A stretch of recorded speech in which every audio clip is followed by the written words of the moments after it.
Might help if I turn my microphone on, huh? Welcome to Trading Studio, tradingstud.io. I'm Jules. This is the Trading Studio. Obviously not financial advice, right? We don't trade off of or follow somebody on YouTube and follow their trades just because they seem like they know what they're doing, right? That wouldn't be smart. You do our own research. Yeah, there you go. Okay, so anyway, I'm still getting used to this whole YouTube thing, so bear with me. I know it started a little late. I actually did the whole thing already once, so this is round 2. Love it when that happens, but that's okay because this is a learning phase. Anyway, welcome to the Trading Studio. I think that this is going to be the best kept secret on the internet for a little while, just because I see that like I just see trades like, hold on, let me bring this bad boy in right here like this. Oh, hold on, let me hide this because hide it. Wait, what am I doing wrong? Okay, one thing, I'm not used to showing people how to do this stuff. This is a kind of a new thing for me to show people how to do this. So bear with me about, when I fumble around with my tools and stuff. But I think this opportunity right here could quite possibly be one of the greatest opportunities in crypto trading. It's one of the best opportunities I've ever seen because we're coming off of a bottom here and we have a really nice Elliott Wave structure coming together. I'll zoom in on this because you can kind of see how it looks on the smaller time frames here. But you've got this, okay, so we have this 1, 2, 3, 4, 5, right? So this is 1, 2, 3, 4, 5. We know about that and how the Elliott Waves work. We got the A, B, C coming together. Real small one. I'm not convinced this is how it is too. I think we might come up again and then do another down. But just because this, A, B, C should be a little bit more defined than this. But needless to say, I want to show you how these things work because you can zoom in pretty close and see that. These are all these waves like this 1, 2, 3, 4, 5 with the pullback. They all come from they all are made up of smaller waves. So you can zoom in real small and see that even the smaller waves 1, 2, 3, 4, 5, right? Then you got an A, B, C to the 2 for this smaller degree wave, and then you've got 1, 2, 3, 4, 5 for this one right here to make this wave. And then it comes down A, B, C like this, and then 1, 2, 3. You can see how they're all made of smaller waves and how these waves are made up. Now, the interesting one, this is kind of another thing to think about how these waves are. The 2 wave is typically a zigzag, and you can see that A, B, C like this. It goes down, it doesn't make a new high, and then down again for the C. But then you have these type of waves that are expanded flats. So this one, the A, B is higher than the 3, and then the C into this, and then the 5 starts. So anyway, I knew someone was asking about that in the Discord. I wanted to point that out real quick. I'm going to go to check out and see if there's any comments. Okay, nothing yet in the comments. If you do have a question, please join the Discord or type a comment in YouTube. I'm going back and forth between a couple things, so I'll try to make sure that everybody's questions are answered. Or if you have some TA that you want to see on a coin, this is what we're looking for. This is the setup we're looking for. Now, hold on. Let me put this together so I can show you a good demonstration of what the specifics of what we're looking for is. All right, and what specifically we are looking for is you get your 5-wave structure like I showed you before. 1, 2, 3, 4, 5, right? 1, 2, 3, 4, 5. You got your pullback, potentially A, B, C. And then what we look for over here, because you're just guessing still that the bottom's in, right? This could continue to go down, all the way from here down. It can go all the way down to this point right here before it's invalidated, right? So this buy me zone, sorry, I had this up here before. This is the best place for this could possibly land. So this is the most likely place. If you're a betting man, this is where you would get in. But what we're looking for is something a little bit different. What we're looking for is something like this. Let me bring this up real quick. And forgive me when I get a little drink of water.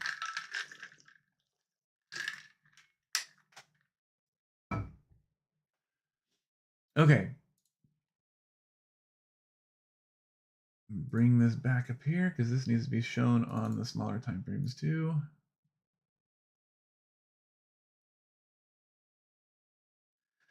Okay, so what this is, so we're assuming this is the bottom right here.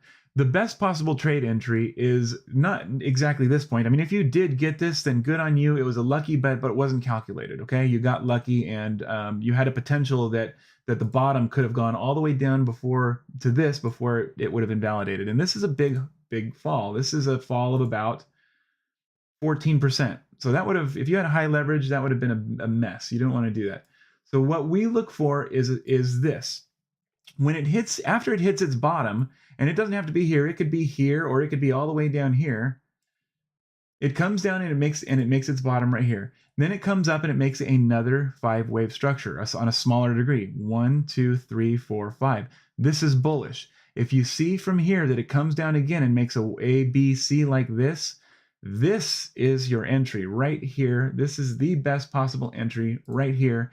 And what you do is then you have a stop. You have this risk area. Every trade has its risk, and our job is to minimize it so that we're not dealing with this amount of risk. We're dealing with this amount of risk right here. This right here, which is 1.17. If we can get in there, we can get high leverage. We can get greedy. We can start rubbing our hands together and look at this like, holy shit, because this is going to be a very, very profitable trade when it does happen. A very profitable trade when it does happen. And then we put our stop loss right here, because if it makes it past this, then this was invalid. Then whatever this bottom was is no longer valid, and we find this new setup that could take another couple weeks to come together. And that's all it is.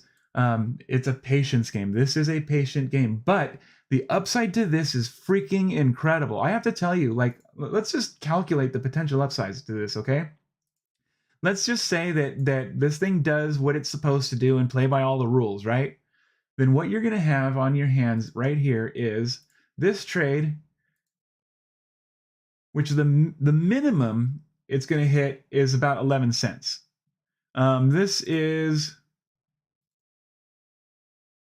a 40% move right there. That's a massive, massive move. If you time that thing correctly, like, that's massive. Okay, this is if it's a correction, and we've got a more bearish scenario, because a correction will come up, it'll zigzag like this, and then shoot down further than this point right here, right?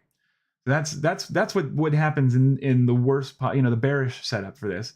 Now, if this is the wave 1 and 2 of a larger one, and keep in mind, I'm believing that this is a 1-2 and this is a 1-2, and then this one will be a 1-2. So we're gonna have, like, the upside to this could be absolutely sick, absolutely what's just disgusting. Let's just talk about if this one is a wave 1-2 on a smaller scale. Let's just talk about the potential for this thing. Most likely place it could land 13.5 right here. Then you've got the next place 19, then 26. I mean, this is ridiculous, right? Like, the upside to this one's like incredible, and you can see like how you calculate the risk. And once you figure that shit out, I'm telling you, man, like, trading becomes easy. Trading becomes easy. Yeah. So anyway, one other thing I wanted to mention, which is a major bummer, I'm totally bummed about it, this one, is that this Ethereum trade that we had on our last stream, this one right here, this buy me right here, we knew it was a mistake when we made it. The invalidation point was right here. This was the invalidation, and that stopped us out this morning right here. Boom. So we wicked out, and this one is no longer bullish. This is not a bullish move anymore. It's now bearish move. But we still have this move right here, which is in the bullish area still. This is if we get below this, then this is no longer bullish, and this is invalidated. And we look at this at the larger time frame, which is where it looks really juicy. And it's the same setup we were looking for before, except for we've got ourselves a 1, 2, 3, 4, 5 and an ABC down to here, and another 1, 2, 3, 4, 5 and an ABC down to here. So we're coiling. This one's getting ready to pop. This one's like, everything about this is everything from June 19th of 2022 on is bullish on Ethereum. So we haven't seen anything bearish since June of 2022. I'm going to cough real quick. Okay, so that being said, we found our smaller structure. It's doing the same thing. We're waiting for it to come down into this golden pocket area. Again, this is the most likely place. And we're going to find that same thing again. We're going to hopefully see this situation play out. And this is juicy, man. This is a good one. Let me find my damn tool. We're going to come down here and we're going to land hopefully right here, but it could land anywhere down to this point right here. Anywhere down to this point right here. So let's just say it goes a little low right here. Now we'll do this one. If this is the most likely place it'll go. Boom, right? And we look for 1, 2, 3, 4, 5, and then a pullback. Boom, boom, boom, and then a move upwards, right? And the reason why we do that, again, is because we have our stop loss that comes in right here. This is our new stop loss. And then we have that risk area, which is where we take our trade and that point right there. And this is where we determine how much leverage we're going to use. Because if it's really, really thin right here, we get to max it hard, right? So that's what we're looking for. We're looking for opportunities like that. Anyway, I'm really bummed that this didn't play out, but we knew when we went into this trade that this was most likely going to continue downward. But the upside to that trade was it was a worth it trade to make. We lost $35, and the point being, one, we lose small and win big. $35. We can take a trade like that because the upside to that was obscene, right? It was a massive upside. So we lost $35. The next thing is patience. Another trade setup will come. Just because that one was like stopped out, another one will come. This XLM trade looks so juicy. I mean, like, look at that thing. We're in the buy zone. We're just waiting for the right trade scenario. That's it. We're just waiting because this one's going to happen. It's going to happen. And if it doesn't, we'll lose a little bit on it if it doesn't. But if it does, it's gonna be a big one. We're talking thousands and thousands of dollars on this one. Yeah, even with a small entry. Anyway, that being said, I will do these as often as I can. I'll try to do these once a day. And let me check some comments, see if anybody has any requests or any TAA, anything like that. Nope, I think I covered it all. Subscribe, hit the like button, all that stuff. And we'll talk again shortly. All right, we'll see you soon.